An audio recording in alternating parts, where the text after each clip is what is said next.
अस्सलाम वालेकुम, welcome to biz chat. मैं हूं मुंज़िर वकास, मेरे साथ मौजूद है उस्मान आकाश और आप देख रहे हैं बिज़नेस स्कूल यूट्यूब चैनल। बहुत सारे लोगों को पैसा कमाना है, 100 रुपये लगा के 500 रुपये कमाना है, 1000 लगा के 50,000 कमाना है, बग़ैर मेहनत के कमाना है। ऐसे बहुत सारे लोग आपको मिलेंगे जो आपसे कहेंगे कि आप हमें दे दें, लाख रुपया दे दें, हम आपको 6 महीनों बाद 5 लाख देंगे, या हर महीने आपको 6 लाख देंगे, हर महीने आपको 50,000 देंगे, सिर्फ आप एक दफ़ा इतने पैसे दे दें। इस तरह की और भी बहुत सारी स्कीम्स हैं। कुछ स्कीम्स होती हैं, वो कहते हैं कि आप हमारी वेबसाइट पे आएँ, इन्वेस्ट करें, उसके बाद आप एड्स पे क्लिक करेंगे, आपको पैसे मिलेंगे। कुछ इस तरह की बहुत सारी चीज़ें हैं।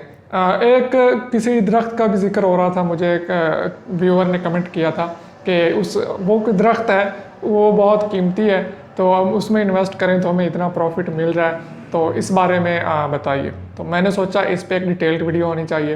उस्मान भाई की भी राय लेंगे, मैं अपनी राय भी दूंगा। अस्सलाम वालेकुम उस्मान। वालेकुम अस्सलाम। अच्छा उस्मान भाई, ये जो स्कीम्स चल रही हैं basically Ponzi schemes I think कहा जाता है, बिल्कुल। ठीक है। पॉन्जी स्कीम्स बहुत ज़्यादा पाकिस्तान में चल रही है। एक बंद होती है, दूसरे दिन एक नए तरीका वारदात के साथ मार्केट में आ पहुंचती है। आप इस चीज़ को किस तरह से डिफाइन करेंगे, किस तरह से देखेंगे? मुंज़िर भाई, एक बड़े मेरे चाचू मुझे ना एक बात समझाया करते हैं कि बेटा, आपके पैसे तब तक आपके अपने हैं जब तक आपके हाथ में हैं। जी। आपने जब भी कोई बिजनेस करना है ना, आपने अपने पैसे अपने हाथ में रखने हैं या अपने अकाउंट में रखने ठीक हैं। है। वो आपका बैंक अकाउंट है, आपका ब्रोकेज हाउस का अकाउंट है, या कोई भी काम है, जी। उसकी एक्सेस आपके पास ही होनी चाहिए। ठीक है। जब भी आप किसी को पैसे देंगे ना, मेरे भाव पे इन्वेस्टमेंट कर दें और ये कर दें, उधर जो भी करवा लेने, जब भी आप किसी को पैसे देंगे ना, ठीक है, कि ये मेरे भाव पे इन्वेस्टमेंट कर दें, या वो आपको कोई लालच दे रहा है। रिसेंटली मैं आपको एक बात बताता हूँ कि साहिवाल के अंदर भी एक पॉन्जी स्कीम की एक स्कीम आई हुई थी कि मोटरसाइकिल्स हम चाइना से लेके आते हैं, ठीक है, और आप हमें 1 लाख रुपया दें, हम आपको महीने बाद 35,000 देंगे। अच्छा, MLM उसका नाम था। रिसेंटली फिर उस पर FIA ने रेड करके लोगों के सारे ऑफिस बंद करके इनको उठा। वो दरअसल एक पॉन्जी स्कीम थी। पॉन्जी स्कीम को एट द एंड ख़त्म होना है। मैं अब आपको एक्सप्लेन करता हूँ इसमें होता क्या है। देखें, ये लोगों को अट्रैक्ट करने का, बेवकूफ़ बनाने का एक तरीका है। जो कि मासूम लोग होते हैं, बेचारे चाहते हैं कि चलें 1 लाख की हमारी जमा पूंजी है, तो हम उसको इस्तेमाल करते हुए 35,000 आ रहा है तो क्या बुरा। उन्हें ये नहीं पता कि ये जो 35,000 है, ये आपको नहीं पता किस वक्त ये ख़त्म हो जाना है जी। पॉन्जी स्कीम वाले क्या करते हैं, मतलब 1 लाख मैंने दिया, उन्होंने मुझसे वादा किया 1 महीने बाद आपको 35,000। अच्छा, अब आपको 35,000 कैसे मिलेगा? आप एक नए बंदे को बताएंगे, वो भी 1 लाख लेके उनके पास चला जाएगा, चलागा, उसके 1 लाख में से 35,000 आपको दे देंगे, वो आगे 2 बंदों को बताएगा।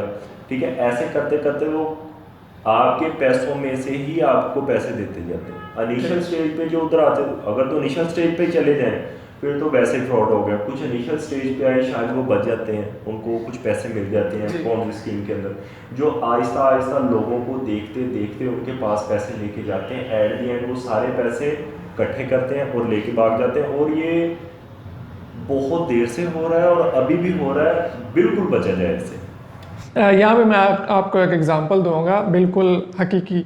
अभी आप FIA का भी जिक्र कर रहे थे। इसी तरह की एक स्कीम बंदे ने लॉन्च की, फैसलाबाद का बंदा था, और उसने सारे शहरों में, काफ़ी शहरों में ये स्कीम लॉन्च की। और उसके बाद जब उसने काफ़ी पैसा इकट्ठा कर लिया तो उस पर FIA का छापा पड़ गया। और मज़े की बात यह है कि वो छापा भी FIA का नहीं था। उसने सिर्फ लोगों को दिखाने के लिए कि भाई मुझ पे FIA का छापा पड़ गया और सारे पैसे उन्होंने जब्त कर लिए, और अब मेरे पास तो कुछ भी नहीं है।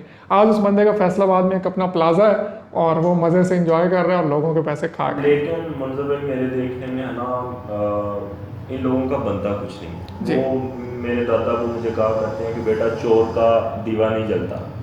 दीवा मतलब चिराग। कि मतलब ये जो लोग देखे ना, ऐसे लोगों के पास लोग कौन आते हैं? मजबूर लोग आते हैं, जिन लोगों की जमा पूंजी होती है। किसी ने अपनी बेटी की शादी करनी होगी, किसी का घर नहीं चल रहा तो उनके पास आए हैं। तो मेरे देखने में कि ये लोग ऐसे हैं कि इन्हें ये दुनिया में भी और आखिरत दोनों में ही इसका बुरा अंजाम देखना होगा। बिल्कुल। ठीक है, तो लिहाजा लोगों से मेरी रिक्वेस्ट है कि आप किसी किस्म की पॉन्जी स्कीम की तरफ ना जाएं। अच्छा, इन्वेस्टमेंट्स के कुछ लीगल चीज़ें भी होती हैं कि वहाँ पे सही वाकई इन्वेस्टमेंट हो रही होती है। एक बंदा इन्वेस्टमेंट करना चाहता है, क्योंकि ज़्यादा लोग यहाँ पे देखने आते हैं कि हम कहाँ पे पैसा खर्च करें तो हमें प्रॉफिट आ सकता है, हमारा बिजनेस चल सकता है। अगर हम किसी के साथ इन्वेस्टमेंट करना चाहते हैं जी बिल्कुल। तो किन मेन चीज़ों को माइंड में रख के अगर ये चीज़ें हो तो ना करें इन्वेस्टमेंट, अगर ये चीज़ें हो तो कर लें, आप क्या कहेंगे? अच्छा मुझे भी इस बात का मैं जवाब इस तरह से दूंगा कि पॉन्जी स्कीम में मेरे एक रिलेटिव ने MLM में इन्वेस्ट किया ना, तो मेरे फादर मेरे पास आए ना, तो मुझे कहते कि बेटा हम भी कुछ पैसे इन्वेस्ट कर लें। जी। तो मैंने कहा अबू हमें वो क्या रिटर्न देंगे, और मेरे फादर मुझे कहते 1 लाख पे 35,000 वो दे रहे हैं। जी। तो मैंने अपने अबू से कहा कि जो आपने मुझे ACCA कराया ना, इसका एक सर्टिफिकेट है, ठीक है। अगर तो महीने बाद 35,000 दे रहे हैं ना, तो फिर इसको जला दें। ठीक है। क्योंकि मैं इतनी पढ़ाई के बाद और स्टॉक मार्केट में काम करने के बाद भी इतने पैसे नहीं कमा सकता। स्टॉक मार्केट क्या ऐसी जगह है जिधर आप मैक्सिमम कमा सकते हैं। तो मैंने सोचा कि मतलब मैं इतनी क्वालिफिकेशन के बाद, इतने मार्केट में रिसोर्सेज के बाद, सारे कुछ के बाद इतने पैसे महीने के नहीं कमा सकता। देखिए जी, 1 लाख पे 35,000 महीने का बड़ा 35% बिल्कुल फेयर नहीं है, कोई नहीं दे सकता। 5% 7% समझ आता है। आप देखिए ना, आपको जो आपकी बैंक है ना, वो 1 साल बाद 12% देती है। आप इस हिसाब से सोचा करें। अगर मैक्सिमम भी कोई आपको दे सकता है ना, मेरे देखने में वो 15-20% एक सूटेबल फिगर नजर आती है, वो भी साल बाद। और ये 1 महीने बाद कितने दे रहे हैं? 35%। तो उधर से पता चलता था कि ये लोग बाद में पैसे इकट्ठे करेंगे और निकल जाएंगे। मतलब कि कोई भी ऐसी चीज़ जहाँ पे इम्पॉसिबल सी कंडीशन नज़र आ रही हो कि अगर आप, जैसा कि डबल शाह आया था, आप 100 रुपये लगाए आपको 200 दे रहा है, यही हिसाब यहाँ पे। कोई भी ऐसी जगह जहाँ पे आपका दिमाग समझ से बाहर हो जो चीज़, उसमें कभी भी इन्वेस्ट ना करें। लालच आ जाता है। वो किसी ने पूछा था कि ये ठग जो हैं, ये लूटने वाले, ये कब तक इनका धंधा चलता रहेगा? तो जवाब देने वाले ने जवाब दिया कि जब तक लालची लोग जिंदा हैं, ये लूटने वाले चलते रहेंगे। तो जब आपके माइंड में लालच आ जाता है, फिर आपको नज़र नहीं आता कुछ और आप अंधाधुंध इन्वेस्ट कर देते हैं। ना कोई ऐसा दरख्त है जिसमें आप लाख रुपए इन्वेस्ट करेंगे तो महीने बाद वो 5 लाख का बिक जाएगा। ना कोई ऐसा फूल है, ना कोई भी ऐसी चीज़, यार समझ से बाहर है। ऐसा कौन सा कीमती फूल हो गया जिसमें आप आज लाख रुपए इन्वेस्ट करेंगे तो वो फूल की पत्तियां बन के लाख लाख के उस पर लग जाएंगे? ऐसा पॉसिबल ही नहीं है। तो इन चीज़ों को माइंड में रखा कीजिए। कभी भी गलत जगह पे इन्वेस्ट मत करें। इन्वेस्ट करना ही है तो म्यूचुअल फंडिंग में इन्वेस्ट करें। पिछली वीडियो हमने उस पर बनाई है, नहीं देखी तो जाके देख लीजिए। इन्वेस्ट अगर आप करना ही चाहते हैं कि ज़्यादा मेहनत ना करना पड़े, तो स्टॉक में इन्वेस्ट कीजिए। उस पर हमारी एक सीरीज़ चल रही है, 3-4 वीडियोस पहले बन चुकी हैं, उनको जाके देखिए। उसके बाद आप इन चीज़ों में इन्वेस्ट करने के काबिल होंगे। बेहतर सबसे यही है कि इन्वेस्ट ऐसी जगह पे करें जहाँ पे आप अपना बिजनेस स्टार्ट कर सकें। तो ऐसे ही किसी अरे गहरे नथु खैरे के हाथों लुटने से बचिए। आपके दोस्त भी आपको बाज़ जगह पे कहते हैं कि यहाँ पे इन्वेस्ट कर दो भाई, बड़ा पैसा है। दरअसल वो भी अपने लालच में ही आपको फंसा रहे होते हैं, उन्हें अपना प्रॉफिट मिल जाता है और आप फिर बाद में हाथ मलते रह जाते हैं। बहुत सारी ऐसी स्कीम्स हैं, नाम मैं उनका नहीं लूँगा। कंपनीज बेतहाशा पाकिस्तान में काम कर रही हैं। नाम इसलिए नहीं लूँगा कि वो कंपनी कल बंद हो जाएगी तो परसों वही कंपनी एक नए नाम से आ जाएगी, एक नया तरीका वारदात होगा उनका। तो किन किन का बंदा नाम ले, खुद ही समझ जाए इन सारी चीज़ों को और बच जाए। अगर आप उनको रिस्पॉन्स नहीं देंगे तो कंपनीज ऑटोमेटिक ख़त्म हो जाएंगी।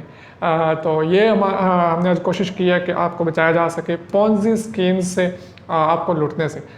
वीडियो पसंद है तो लाइक कीजिए और इस वीडियो को शेयर लाजमी कीजिए ज़्यादा से ज़्यादा दोस्तों के साथ। मुझे इजाज़त दीजिए, मिलते हैं नेक्स्ट एपिसोड में, तब तक के लिए अल्लाह हाफिज़।